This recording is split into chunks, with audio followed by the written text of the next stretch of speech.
ஆகவே நீங்கள் வந்திருக்கின்ற அத்தனை நிர்வாகிகளையும் நான் சிரம் தாழ்த்து கேட்டுக்கொள்கின்றேன். யாரும் மன வருத்தமோ சஞ்சலமோ பட வேண்டாம்.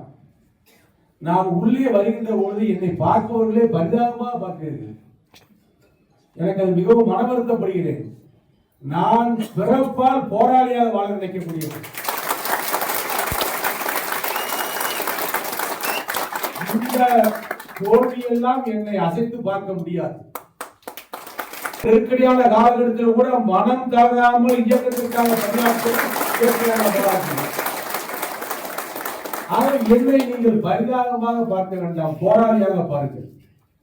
இந்த வெற்றி விட்டு வெற்றி இல்லைன்னு சொன்னால் நாம் வாழ முடியாதா? சட்டமன்ற உறுப்பினராகவோ அமைச்சராகவோ இல்லைன்னு சொன்னால் நானோ நீங்களும் இந்த நாட்டிலே வாழ மாட்டோமா? வாழ முடியாதா? வாழ்வதற்கு வழி இல்லையா? அதோடு இத்தோடு நம்முடைய வாழ்க்கை முடிந்து விட்டதா?